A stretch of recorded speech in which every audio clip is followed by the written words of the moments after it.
¿Cuál es el secreto de la felicidad? Bueno, el dinero, dicen unos. El sexo, dicen otros. En redes, en unos minutos, se lo descubrimos.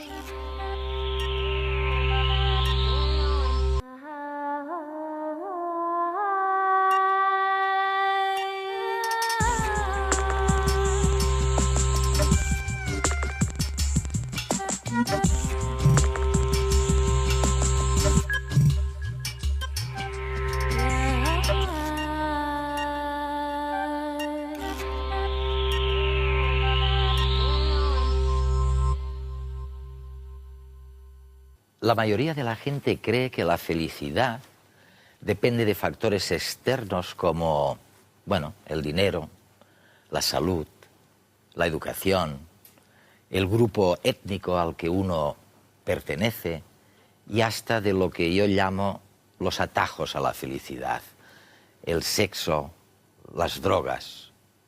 Y hace unos 10 años, escasamente, que la comunidad científica ha empezado a estudiar en serio este problema. Y las primeras conclusiones, consensuadas, dicen algo muy distinto. Y este programa lo vamos a dedicar al secreto verdadero de la felicidad.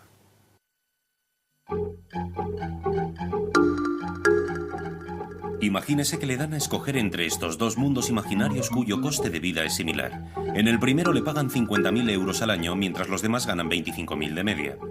En el segundo le pagan 100.000 euros al año, mientras los demás ganan 250.000. ¿Qué elegiría? Esta pregunta se le planteó a un grupo de estudiantes de Harvard y la mayoría optó por la primera opción. Preferían ser más pobres siempre que su posición relativa fuera mejor. Y son muchos los estudios que llegan a la misma conclusión. Según estos resultados, cuando vayamos a pedir un aumento de sueldo a nuestro jefe y éste nos lo deniegue, siempre podemos sugerirle que al menos baje el de nuestros compañeros. Eso nos hará sentir igual de bien. De hecho, se ha comprobado que si nos aumentan un 10% el sueldo, pero también se lo aumentan a los demás, nuestra felicidad es un tercio menor de lo que sería si solamente nos hubieran dado el aumento a nosotros. Es evidente que algo va mal. Vivimos inmersos en una paradoja. La mayoría de nosotros quiere aumentar sus ingresos y lucha por conseguirlo. Pero aunque cada vez somos más ricos y estamos más sanos, no somos más felices. En los últimos 50 años, la felicidad en nuestras sociedades no ha aumentado y en algunos casos ha disminuido. Es algo demoledor. Pero, ¿qué tendríamos que cambiar? Hasta hace poco apenas teníamos datos para responder. Pero ahora empezamos a disponer de ellos gracias a la integración de los conocimientos de varias disciplinas, sobre todo la psicología, la neurología, la sociología y la economía aplicada. Y por tanto empieza a ser posible pensar en medidas político-económicas que favorezcan la felicidad colectiva basadas en pruebas científicas, no solo en especulaciones filosóficas. ¿Qué tipo de medidas? Pues en algunos casos acordes con la creencia general, como introducir facilidades en la vida laboral para mejorar la vida familiar. Y en otros casos sorprendentes. Parece que el aumento de los impuestos puede ayudar a que nos sintamos más felices. Estamos en un momento de revolución académica en torno a este tema fundamental. Las ciencias empíricas y las sociales se han propuesto entender sus causas.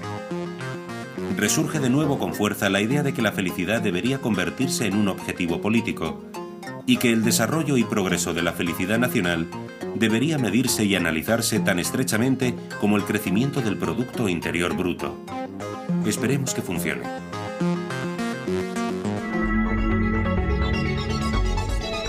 Richard Layard es un reputado economista y miembro del gobierno británico. Sus estudios sobre política económica y su propia trayectoria vital le han llevado a intentar contestar una difícil pregunta. ¿Qué pueden hacer los gobiernos para conseguir que la gente sea más feliz?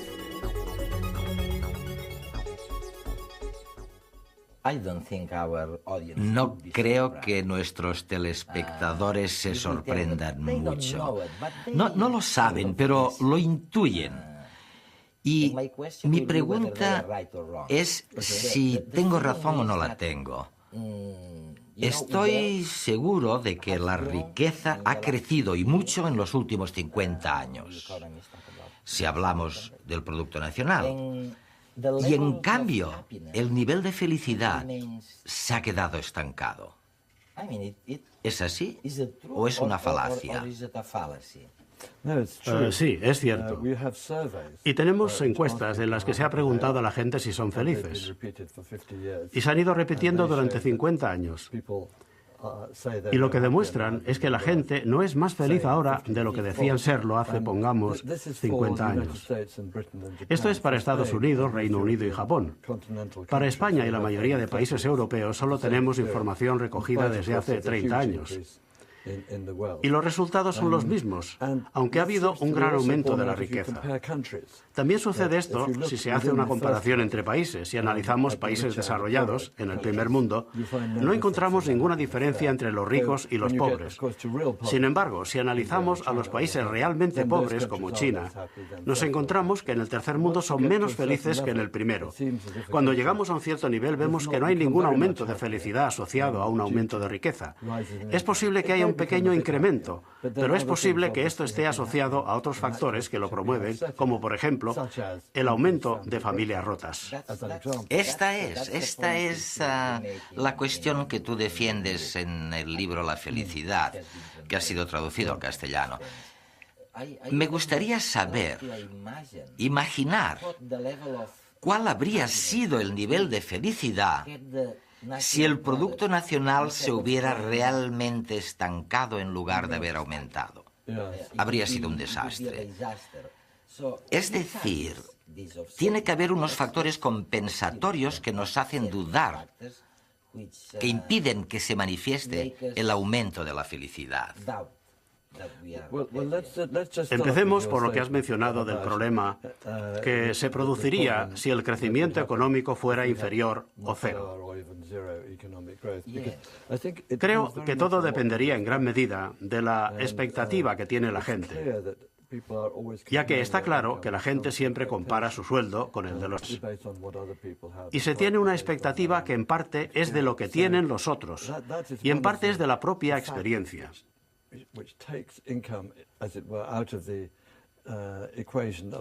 Este es uno de los factores que considera que el sueldo no debe formar parte de la ecuación de la felicidad, aunque en realidad todos creemos que debería estar presente. Pero si nos centramos en los factores de compensación, el que yo resaltaría más es el aumento del individualismo, que a la gente progresivamente, y es algo que se ha ido extendiendo de Estados Unidos al Reino Unido y al resto de Europa, se le ha hecho pensar que el objetivo principal de sus vidas es el intentar sacar lo máximo de sí mismos. El estatus. Pero la pregunta es ¿qué significa sacar lo máximo de uno mismo? Porque, ¿cómo es posible tener más éxito que otros, puesto que es imposible que todo el mundo tenga más éxito? Es decir, que si el objetivo principal de la vida es tener más éxito que los otros, que otras personas, es imposible que la sociedad sea más feliz, ya que el total del éxito es fijo. Necesitamos una sociedad que se aleje de esto. No se debería enseñar a los niños en las escuelas a ser el número uno de la clase. Lo que debería enseñarse es que hay que aprender cosas que en particular contribuyan al bienestar de otros.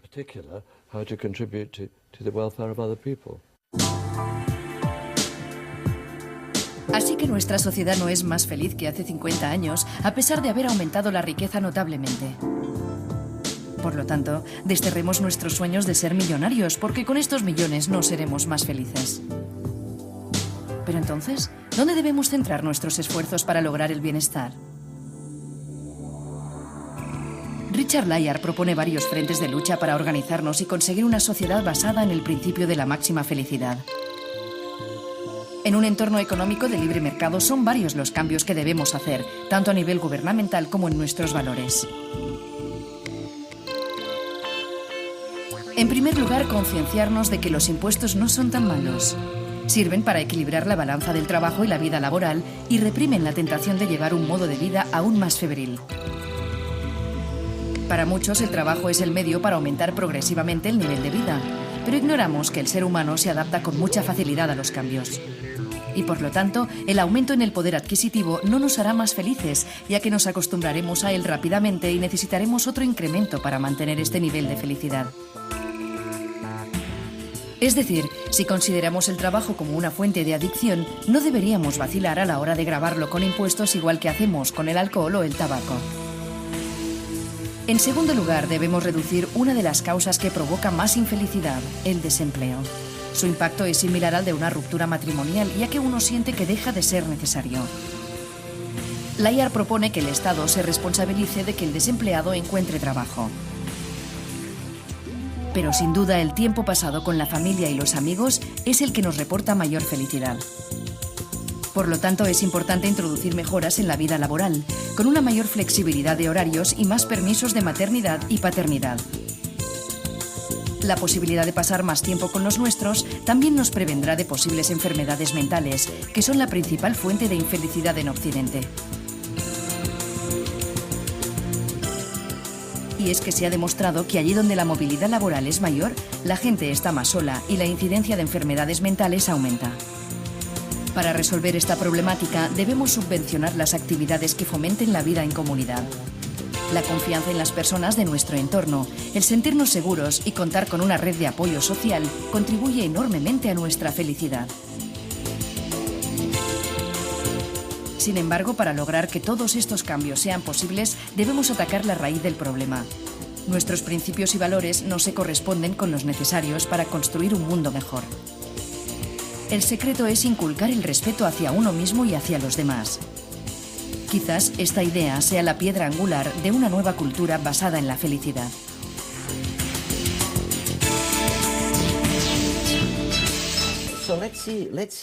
Veamos ahora cuáles son las causas reales o factores de la felicidad.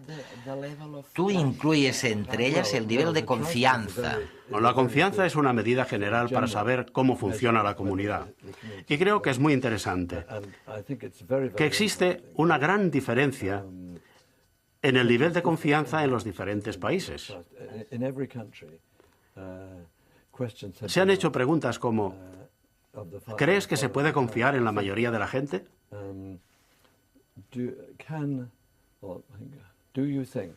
Se han obtenido respuestas que van del 60% que dijo que sí en Noruega al 6% en Brasil.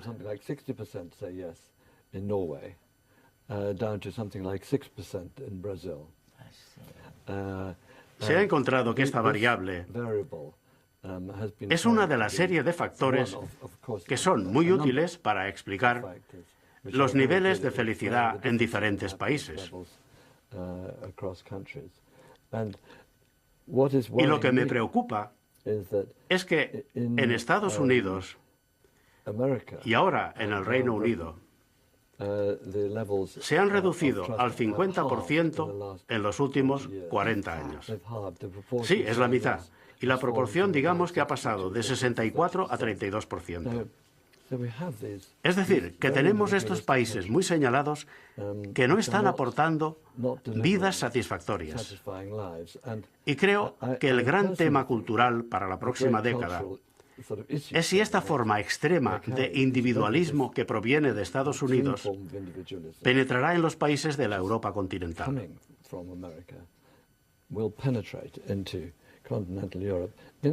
En Europa, los niveles no han descendido, aunque solo se llevan midiendo desde mediados de la década de los 70.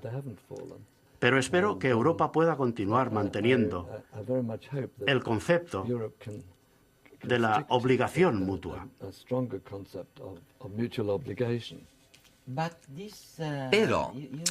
Pero tú asocias esto a un creciente nivel de individualismo, ok, pero ¿qué pasa con el índice de crimen y de desorden en la sociedad que ha aumentado y que afecta seguramente a este nivel de estrés,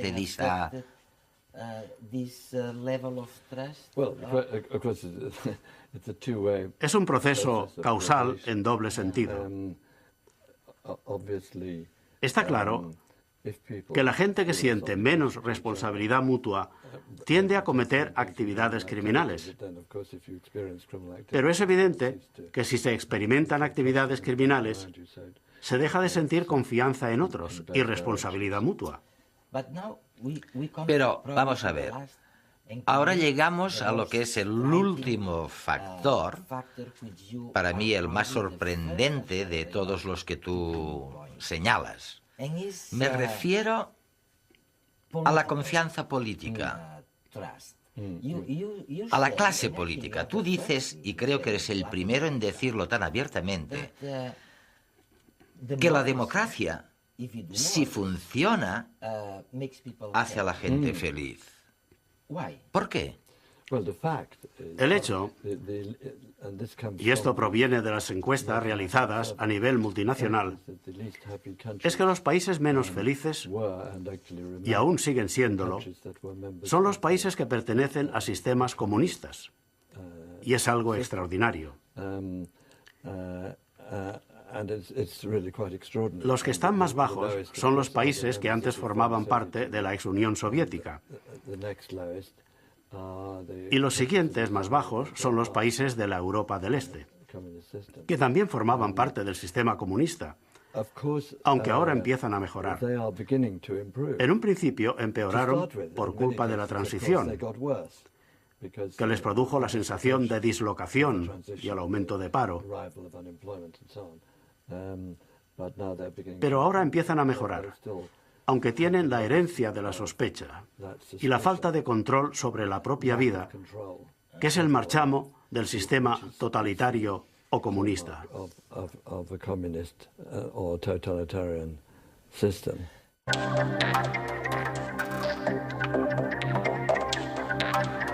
Richard Layard propone la búsqueda de la mayor felicidad como objetivo de nuestra sociedad. Puede parecernos una idea moderna, acorde con el pensamiento occidental. Sin embargo, esta idea ya fue descrita 2 siglos atrás por Jeremy Bentham. Este abogado inglés no concebía que un hombre pudiese ser ahorcado por robar una gallina. Así que decidió buscar un principio unificador que rigiera las múltiples leyes y sanciones.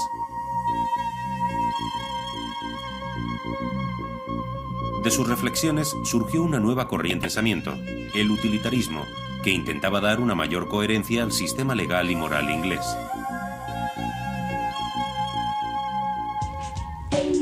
Como principio unificador, Bentham postuló que las leyes y acciones tendieran a generar la máxima felicidad posible.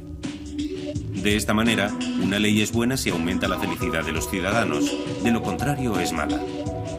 Así, cualquier decisión debe ser juzgada según su impacto sobre la felicidad de todas aquellas personas a las que afecta, considerándolas a todas por igual. Siguiendo este principio, la acción correcta es siempre aquella que genera mayor felicidad.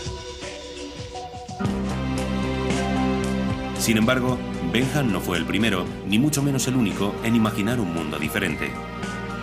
A lo largo de la historia, muchos filósofos y pensadores han tratado de encontrar un sistema social que proporcionase a sus habitantes la máxima felicidad. Unos con más acierto que otros, todos han ideado utopías, es decir, lugares que no existen, mundos perfectos con la promesa de que en ellos encontraremos todo lo que nos falta en este. Desde Platón con la República, hasta la revuelta de los comunards en el París del siglo XIX, pasando por Tomás Moro, quien acuñó el término utopía para bautizar su obra. Un simple vistazo a la historia nos sirve para ver que el intento de dar con un sistema social y político que garantice la felicidad de todos es común en muchas civilizaciones. Son utopías que adoptan diferentes formas, pero comparten un problema. No tienen en cuenta que la variedad de la naturaleza humana es demasiado amplia para caber en un solo molde.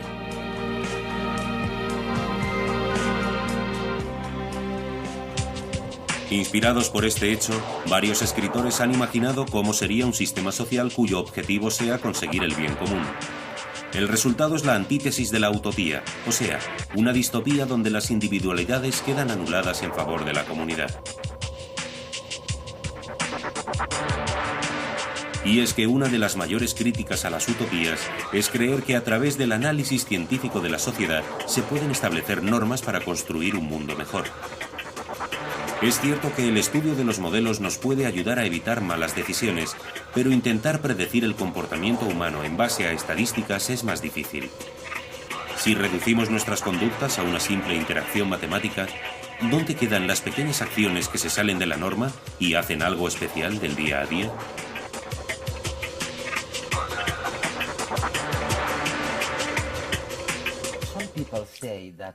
Algunas personas dicen que el nivel o el número de enfermedades en un determinado país, en el que se incluyen las enfermedades mentales, es un predictor muy bueno, un buen indicador de las disparidades, de las enormes desigualdades en la sociedad.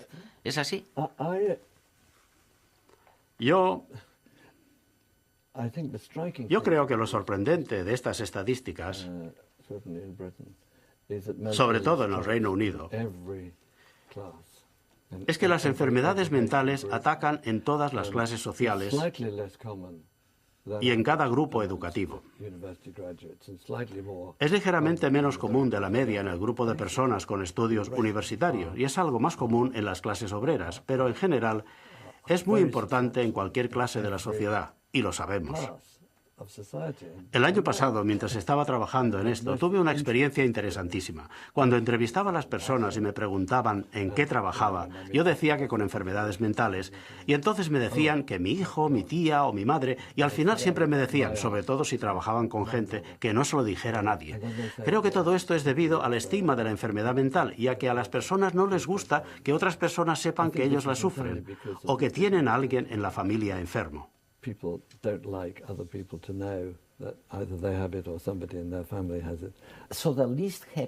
O sea que el que está más infeliz en Gran Bretaña, ¿qué grupo es? Son personas con un historial de enfermedades mentales y estoy seguro de que sería igual en cada país. Y también estoy seguro de que esto ha sido así desde la Edad de Piedra. Esto es uno de los problemas más importantes que afligen a la raza humana. Y en realidad, hasta hace muy poco, no sabíamos qué hacer más para intentar ayudarlos. Electroshocks era lo único. Hasta que se descubrió, hace 50 años, que había algunos fármacos que podían ayudar a muchas personas que vivían atormentadas. Este es uno de los elementos más importantes del progreso humano. Tú dices, sí, en los últimos 50 años.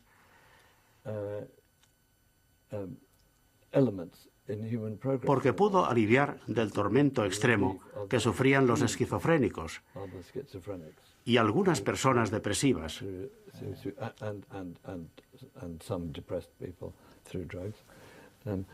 Y hace unos 30 años se descubrió el psicoanálisis, aunque no se ha podido demostrar que tenga un efecto positivo mesurable.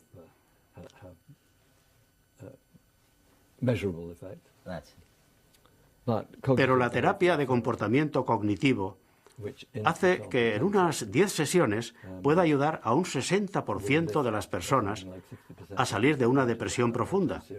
Y esto está relativamente estudiado científicamente y por medio de la asignación de tareas. Diciéndole a la gente que, oye, que lo que piensa no es correcto. Y enseñándoles cómo pensar de forma positiva. Has mencionado la Edad de Piedra. ¿Tiene todo esto, digamos, que es como desdeñar el tratamiento de las enfermedades mentales, algo que ver con el desprecio tradicional hacia las emociones? Tradicionalmente condenamos la vida emotiva y pensamos que solo el pensamiento lógico, la razón, debiera prevalecer y que evolutivamente no ganamos nada si no se controlan las emociones. Bueno, desde luego creo que el legado cartesiano es concentrarse en la capacidad única que tiene el hombre de razonar.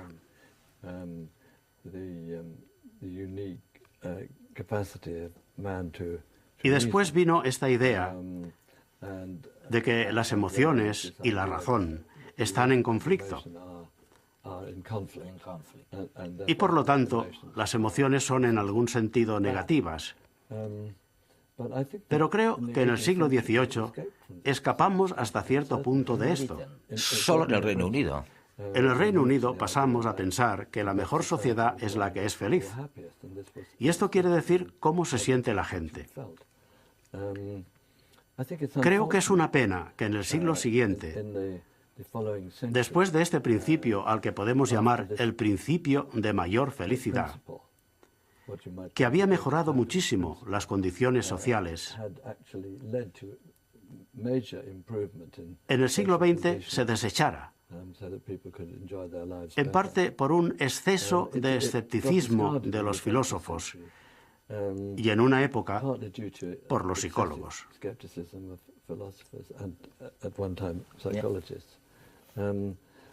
Ahora los psicólogos han comenzado a estudiar científicamente las emociones y han descubierto que son muy importantes para ver si una persona se siente bien o no. Creo que el futuro de nuestra civilización debe basarse en permitir a las personas que disfruten de la vida. Y para hacerlo, uno de los trabajos principales es saber qué condiciones son las que permiten a la gente el ser feliz.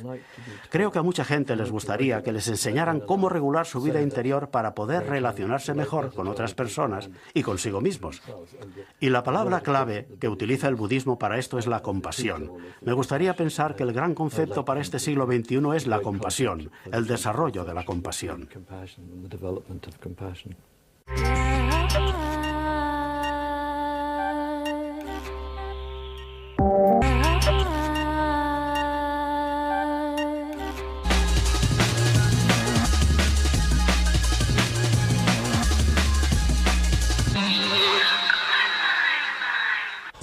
No sabemos por qué, pero a tenor de las cifras no somos felices. Si hasta hace pocos años la principal causa de baja laboral eran los problemas de espalda, ahora el primer puesto lo ocupan los cuadros de depresión y estrés. O sea que los trastornos mentales y la infelicidad han desbancado a los problemas físicos. Tensiones laborales, problemas familiares y personales agobian al hombre moderno. Los científicos tratan de encontrar una explicación a tanta infelicidad. Un grupo de investigadores de la Universidad de Zúrich ha descubierto que una posible explicación de los bajones en el estado de ánimo tiene mucho que ver con una hormona, la oxitocina. Concretamente, lo que han demostrado es que al inhalar dicha sustancia aumenta la confianza que las personas tienen en los demás compañeros. Los científicos estudiaron cómo iban variando las relaciones de un grupo de personas y quedó demostrado que tras inhalar oxitocina, la confianza aumentaba entre ellos, por lo que todos decían sentirse más seguros y felices. En el otro grupo de referencia, que no inhaló el compuesto, las relaciones siguieron siendo de distanciamiento y prudencia. Para saber si una fruta está madura o una hortaliza es sabrosa, ya no hace falta ser un experto o tener buen ojo. Un simple aparato que dispara luz polarizada permite conocer la salud de las cosechas. Lo que pretenden los expertos es conocer, gracias a una sencilla operación, parámetros sobre la salud de las plantas que a simple vista no se pueden reconocer. Se trata de utilizar una fuente luminosa portátil y ligera, como si fuera una linterna, pero con más propiedades técnicas. El aparato es capaz de detectar diferencias diminutas de coloración y textura en las hojas que permiten conocer los niveles de nutrientes de cada ejemplar. El sistema es capaz de tomar 1 millar de mediciones por segundo. Una de las principales determinaciones que hace de forma muy rápida son los niveles de nitrógeno, que es uno de los parámetros básicos para determinar el estado de salud de un vegetal. Con estos datos, los agricultores podrán decidir con más seguridad las cantidades de fertilizante a utilizar o el momento óptimo de recolectar. ¿Eres un buen amigo o por el contrario te olvidas de felicitar a tus colegas el día de su cumpleaños y te pasas semanas sin dar señales de vida? Si eres de los que descuidan a sus amigos, un programa informático te puede ayudar a triunfar en tu vida social y en tus relaciones personales. Tan solo necesitas activarlo en tu agenda electrónica. No es ninguna broma, sino una iniciativa muy seria que han creado en un laboratorio italiano. El acelerado ritmo de vida que llevamos hace que muchas veces descuidemos nuestra faceta social. Para evitar que nuestros amigos se enfaden porque los tenemos olvidados, se ha creado un software muy peculiar. Se trata de un gestor de amistad, es decir, un programa informático destinado a PDAs en el que se introducen los datos personales de tus allegados. Inicialmente se tiene que responder a unas preguntas sobre cada persona y el programa determina el grado de intimidad que se tiene con cada una de ellas. El software te avisa si hace tiempo que no llamas a un amigo, de cuántos días hace que no le respondes a un mail o de que se avecina su fiesta de cumpleaños. El gestor de amistad no te asegura que hagas más amigos, pero al menos te ayuda a cuidar a los de toda la vida. Para los que ya están pensando dónde pasar las próximas vacaciones, tenemos una propuesta: viajar a la Luna. La responsable de esta iniciativa es la Agencia Espacial Rusa, que ofrece itinerarios turísticos alrededor del satélite. Eso sí, estas vacaciones son un poco más caras que las tradicionales de mar o montaña. El viaje costará 80 millones de euros.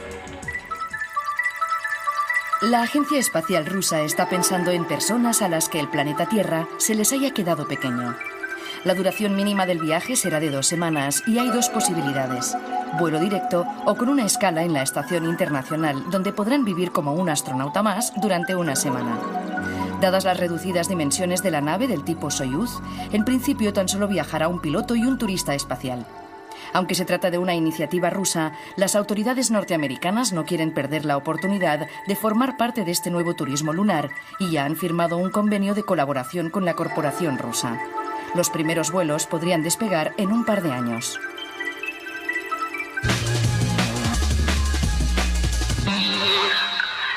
Bienvenidos a Redes, para tratar un tema hoy, el de los factores externos de la felicidad, que interesa seguro a todo el mundo. Y fíjense que nadie habla de por qué parece que de repente este tema interesa a todo el mundo. Yo les voy a hacer una sugerencia. En unos 150 años se ha más que triplicado la esperanza de vida en los países occidentales. En Sierra Leona sigue siendo de 30 años, que es lo que era con nosotros hace, 150 años. Y de pronto nos hemos encontrado con 40 años de vida redundante en términos evolutivos. La gente vive normalmente hasta los 80. Y, oye, ya no acepta la vieja historia de que la felicidad era un tema para después de la muerte. Y la gente dice, oye, tú con 40 años por delante, después de haber cumplido con mis tareas reproductoras y todo, yo quiero saber algo de eso y quiero ser feliz, si es posible, aquí y ahora. Y bueno, y tenemos a 2 grandes expertos, ¿no?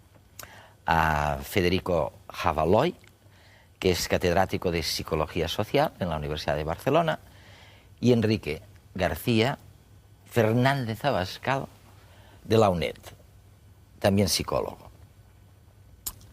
Y antes, Enrique, me gustaría que me dijeras, tú que eres un gran especialista en el tema de las emociones, ¿por qué la literatura, sobre todo médica, se ha empeñado en estudiar solo las emociones, digamos, negativas? La depresión, la ansiedad, el estrés.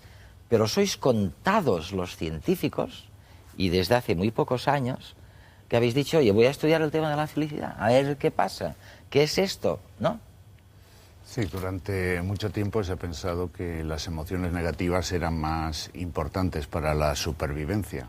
Las reacciones inmediatas ante una amenaza pues estaban en que uno sobreviviera o no sobreviviera, que era lo básico cuando uno vivía 30 años en esas culturas que comentabas tú antes, Eduardo. Sin embargo, a la medida que vamos viviendo más tiempo, pues obviamente vamos interesándonos porque hay otras emociones que pueden hacernos disfrutar de la vida, pero además otras emociones que traen valores añadidos, porque parece que estas personas que son capaces de tener más emociones positivas, ser más felices, se enfrentan mejor a los problemas, resuelven con más tranquilidad, con más amplia visión las situaciones en las que se encuentran en la vida, y además se enfrentan mejor a las situaciones de tragedia o de grandes desgracias a las que se enfrentan, y tienen como consecuencia pues una mejor salud, se ven perjudicados menos por estas situaciones del evento. Entonces, de alguna manera, igual que en otros campos, se ha pasado de preocuparse uno solo por la curación de los problemas, es decir, de los trastornos que producen las emociones, ahora se ha pasado a la prevención, a intentar remediar alternativamente. Y entonces la felicidad se ha encontrado como una gran llave, como una gran vacuna para resolver muchos problemas antes de que estos se presenten, para evitar que estos se presenten. Federico, tú ibas a decir algo, sí. Es que tenéis un colega en Stanford que se llama Sapolsky, a la hora de hablar de depresiones y de todo eso, y él dice la gran diferencia entre una cebra y un homínido, como nosotros, es que la cebra realmente para estresarse, para que se produzcan todas las descargas hormonales y se fastidien sus células, tiene que ver a una leona que se la va a comer. Y el homínido, en cambio, nosotros nos basta con imaginarlo. Ajá. Imaginamos que nos puede comer y ya está, oye, y sufrimos el mismo desgaste que la cebra, ¿no? Eso probablemente también explicaría por qué, siendo tan capaces de imaginar desgracias, nos cuesta tanto, ¿no?, imaginar bonanza, ¿no? Bueno, en realidad es que yo creo que lo que nos cuesta es acabar de convencernos de que la felicidad dista mucho de tener más o tener menos. Tener más desarrollo económico, tener más riqueza, tener más estatus, tener una casa mejor, un coche mejor. Estas cosas pueden proporcionar una gratificación limitada en su momento. Una vez las tenemos, dejamos prácticamente de valorarlas, a no ser que queramos conseguir otras mejores. Mi punto de vista, al menos como yo entiendo la psicología, realmente la cosa está en ser, no en tener. Ya puedes tener todo lo que quieras. Es que tengo más dinero que nadie, es que tengo la mejor pareja, los mejores hijos, el mejor trabajo. Bueno, ¿y qué? ¿Y dónde está escrito que el tener todo lo que quieres te haga feliz? ¿Dónde está escrito eso? Lo del trabajo estoy contigo, es algo casi abacadabrante. O sea, la mayor infelicidad que puede tener alguien es estar en el paro, no tener trabajo. Y a veces yo diría que la mayor infelicidad que puede tener es cuando lo tiene también, ¿no? Se queja siempre del trabajo, rara vez está feliz en el trabajo. O sea que está muy bien. Y es verdad que todos esos factores... ¿Por qué no os paso un reportaje sobre esto que has aludido, a lo que has aludido, que son los factores externos, digamos, de la felicidad? Y los comentamos luego. Muy bien. Dedicamos mucho tiempo a pensar cómo ser felices. Hacemos yoga, compramos libros de autoayuda. Creemos que la felicidad está en nosotros mismos. Sin embargo, existen otros factores, ajenos a nuestra voluntad, que nos influyen mucho más de lo que generalmente solemos sospechar. Las ideas, el conocimiento, la información, el entorno que nos rodea, son espacios físicos e ideológicos que afectan a nuestras vidas. A lo largo de la historia, el ser humano ha ideado diferentes normas de convivencia con la intención de conseguir un mayor bienestar para la comunidad. Pero muchas veces, el efecto de esas ideas en las comunidades vecinas ha sido catastrófico. Y es que vincular felicidad con política no ha sido ni es tarea fácil. La idea de vincular algo tan, en principio, subjetivo, psicológico, como es la felicidad con el sistema político, es una idea muy noble que introdujeron los griegos. Aristóteles decía que la felicidad de todos y cada uno de los miembros de la comunidad dependía, al fin y al cabo, de eso, de esa comunidad, de la polis. Es una idea esta de la politización de la felicidad que luego se transmitió en nuestra tradición cultural y que tiene unos momentos de apoteosis, por ejemplo, en la Declaración de Independencia de los Estados Unidos, donde allí se puede leer que hay verdades autoevidentes, decían ellos: el derecho a la vida, el derecho a la libertad y a la búsqueda de la felicidad. Esa idea de vincular lo político con la felicidad también se encuentra en la Declaración de los Derechos del Hombre de la Revolución Francesa, porque aquellos revolucionarios llegaron a crear nada menos que el Ministerio de la Felicidad. El avance tecnológico logrado en el siglo XX supuso una revolución en el campo de la información. La radio, internet, la televisión cambiaron nuestra manera de percibir la realidad. El ser humano ya no solo adquiere nuevos conocimientos de su entorno más próximo, también puede abastecerse de un espacio mucho más amplio, más remoto, incluso a veces hasta virtual. ¿No es algo perturbador tal derroche de información? El hecho de tener mucha información no tiene por qué ser estresante. Es decir, depende un poco de cómo la gestionamos esta información. Si nosotros esta información pues la utilizamos para comentarla, para crearnos opiniones, para en definitiva generar conocimiento, pues lo que estamos haciendo es tener satisfacción por todo ese conocimiento adquirido. Las relaciones familiares han cambiado un poco en relación a las nuevas tecnologías, en el sentido en que ha habido un cambio de roles. Es decir, ahora pues la media de los adolescentes o de los hijos saben más que sus padres, que sus profesores, que los adultos en general, de todos estos temas. ¿Qué pasa? Que este cambio de rol pues, puede provocar tensiones o conflictos, digamos, en la vida cotidiana de las familias, porque ahora son los adultos los que han de aprender de sus adolescentes. El espacio urbano en el que nos movemos y nuestra interacción con él también parecen tener un efecto en nosotros. Estudios realizados en la Universidad de La Coruña han demostrado pautas de conductas diferentes en función del medio que utilizaban los niños para ir al colegio. Aquellos que iban a pie mostraban más afecto hacia su ciudad que los que iban en transporte público o privado. Hacer el espacio un poco más propio, hacer el espacio un poco más de uno, significa protegerlo, significa generar un afecto sobre él, generar un apego. Este proceso de apropiación espacial tiene la importancia de que lo que sentimos propio lo protegeremos y lo que protegemos es respetado dentro de una dinámica y de un principio de respeto por el entorno urbano.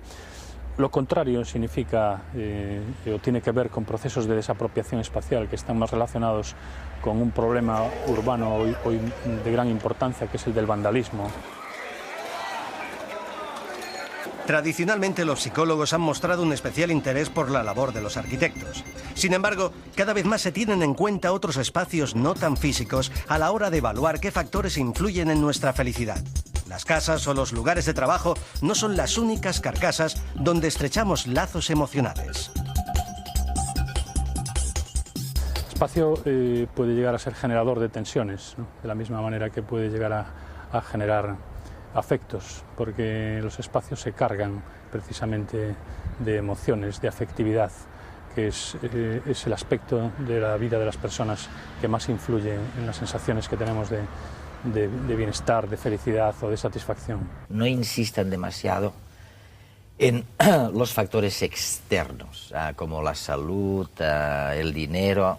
Hombre, por debajo de un nivel de subsistencia, el dinero es felicidad. Pero a partir de entonces, nada. Oye, vamos entonces a los factores externos. Y tú has escrito mucho y has pensado mucho sobre el nivel de confianza de la gente en los demás, según la sociedad en la que vives. ¿No? Explícame un poco esto. La confianza que tenemos en los demás en realidad es la base de las relaciones sociales, ¿no? El pensar, perdona que ponga un ejemplo tan directo, que la persona que te está entrevistando es honesta, que merece la pena las preguntas que te haga y merece la pena venir aquí al plató. Esta confianza es la base de las relaciones. Es la que permite una conexión con el otro, una empatía, ponerte en lugar del otro, y por tanto te permite dar el salto de tener afecto, tener cariño a otra persona en la cual has confiado. Yo pienso que no tiene nada que ver el nivel de felicidad que te viene por la amistad, por el amor, por la conversación tranquila, pues con uno de la familia, con un niño. No tiene nada que ver con la felicidad que te pueden dar cosas materiales que no penetran en tu intimidad. Tu intimidad es lo que hay que ganar para ser feliz, pero esa intimidad no tiene relación con el dinero ni con el coche. Estáis muy espirituales, ¿no? Sí, bueno, la felicidad es una experiencia subjetiva, es una experiencia interna y por lo tanto, pues todo lo que afecte a nuestro crecimiento, a nuestra maduración como persona nos ayudará a ser más felices. Esto tiene una secuela importantísima, yo creo, y me corregís si me meto demasiado en vuestro campo, pero si es verdad que la necesaria confianza en los demás es una condición de la felicidad, entonces la política tiene que ser muy importante y nadie cree que la política sea importante para la felicidad. Quiero decir que si no confías en el otro, ni en tu gobierno, de eso sé que se han hecho experimentos, resulta que eres más insolidario. O sea, si tú crees que vives en una sociedad insolidaria, tú eres insolidario. Si crees que vives en una sociedad, oye, colaborativa, entonces dejas de ser solidario. Es verdad eso, ¿no? Lo habéis comprobado. Correcto. En cierta manera, al otro lo creas tú con tu comportamiento. Porque si tú confías en el otro, ya estás anticipando que el otro saque lo mejor del mismo y que el otro sea sincero y no defraude tus expectativas. Ahora, si tú empiezas desconfiando del otro, ya... Ahora, a lo mejor te da razones el otro para desconfiar, ¿no? A lo mejor vives en una sociedad despótica, autoritaria, sí, torturadora, que no respeta, que no es transparente, que no... Y entonces es difícil ser feliz, ¿no? Obviamente hay de todo en esta sociedad y precisamente los políticos, pues estos últimos años no tienen fama de decir muchas verdades. Aquí el gobierno saltó cuando se le llamó mentiroso colectivamente. En Estados Unidos se le llamó mentiroso y todavía dura, pero la pérdida de confianza es la base ya de que la gente deje de apoyar a una persona, sea de la familia, sea un amigo, sea un político. Primer punto, importantísimo. Hay otro tema que me intriga muchísimo y que sé que los dos sabéis mucho de ellos. Fíjate, normalmente se tiende a decir, en la calle tendemos a creer que una emoción individual, se junta a otra emoción individual y que al final la emoción, digamos, colectiva, colectiva, sazona, filtra, es mejor que la emoción individual. Y la prueba lo tenemos con, pues, ¿cómo lo llaman eso? Los tribunales, en lugar de un juez, ahora no me viene la palabra, pero en lugar de un juez, pues hay 6 personas que juzgan. Y tendemos a creer que es mejor que la emoción de un solo juez. Y sin embargo, cuando miro alrededor y veo los desastres del fanatismo, de las sectas, del engreimiento nacional, digo, oye, ¿será verdad que las emociones grupales sazonan, filtran, templan las individuales, o mejor tener la individual? ¿Qué me dices?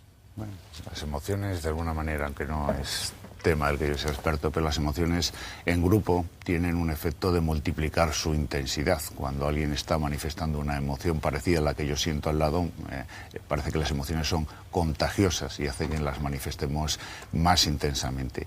De eso a que las filtren, pues creo que los ejemplos que has puesto tú son claramente indicativos de que no es así, porque si la emoción es en una dirección positiva, pues obviamente si alguien es feliz puede transmitir y contagiar felicidad, pero si alguien tiene odios, tiene recelos, tiene, en fin, envidias de otra persona, lo que va a transmitir son esas envidias, y entonces el grupo no filtra nada, simplemente se convierte en una caja de resonancia, en una amplificación, ¿no? Yo de lo que me estáis diciendo me fijo sobre todo en la importancia de la relación social como factor de felicidad, y me gustaría que vierais un pequeño reportaje sobre este tema.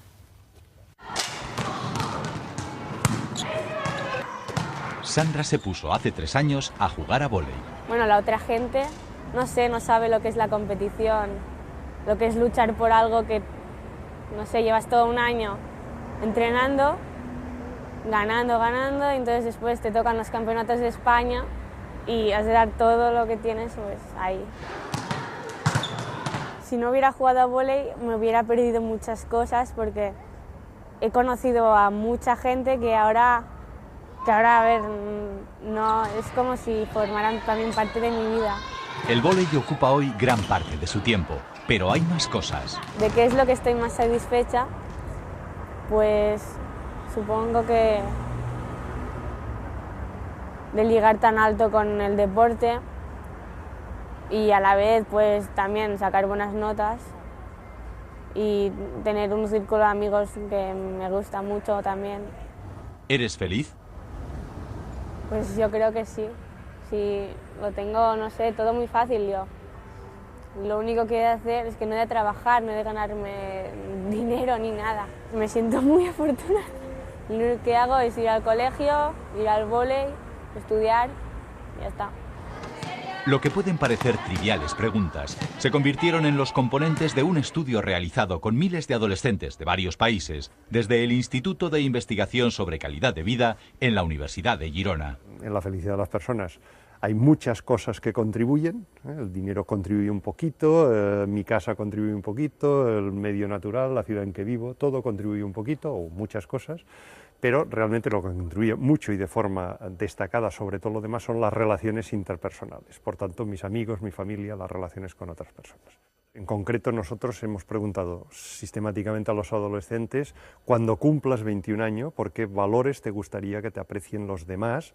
Pues que eres una persona simpática, amable, inteligente, porque a ver, a ti te gusta que la gente te rodee y esté contigo, que te sientas aceptada y claro.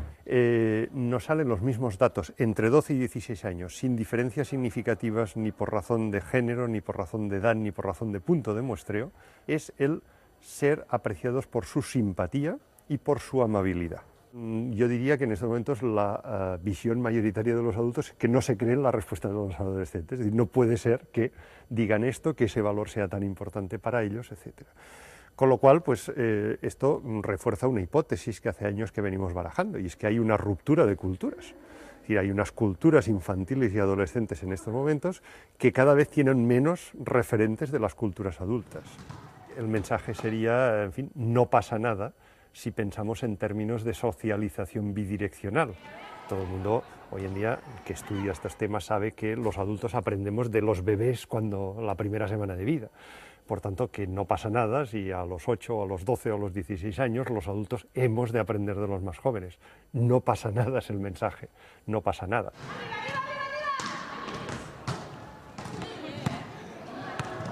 La importancia de las relaciones sociales en el tema de la felicidad. Oye, es curioso, fíjate que hasta ahora hemos mencionado el tema de la confianza en el otro, el tema de las relaciones sociales. Son los dos más importantes, que estáis de acuerdo y que no tienen nada que ver con los otros factores de que hablábamos, ¿no?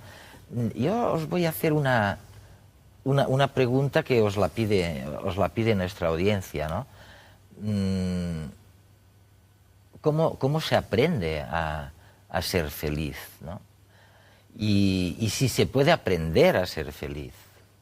Si es una emoción, que lo es, difícil el controlar las emociones. Yo creo efectivamente que es muy importante educar para la felicidad. Concretamente me ha interesado estudiar programas que se han aplicado en algunos países para incrementar la felicidad. En concreto, un norteamericano, psicólogo, Fordyce, durante varias semanas estableció un aprendizaje de la felicidad. En teoría, se puede aprender a ser feliz como se puede aprender a conducir un coche o un idioma. En principio, ¿por qué no? Y entonces lo que hacía es varios factores clave que yo lo resumiría en 3. Una personalidad sana, positiva. Sí. 1. 2. Unas relaciones sociales satisfactorias. Volvemos a lo mismo, sí. Y 3. Una actividad de trabajo o de ocio en la que te implicas totalmente. Es decir, que te encanta hacerla, que te gusta hacerla. Dices, el decir, pero de verdad. Hago lo que me gusta y encima me pagan. Quien lo dice de verdad, que todavía no he visto a mucha gente que lo diga de verdad, hacemos a veces un poco el número, ese hombre es feliz. Oye, me alegro que mencionéis esta, porque es la tercera, yo creo que nos faltaba, ¿no? Y a la que hace referencia, bueno, los grandes, el Seligman, el propio Mihaly, o como se llame, que es el tema, y que la juventud no se olvide, o sea, que no es una cuestión de, no se puede ser feliz sin más.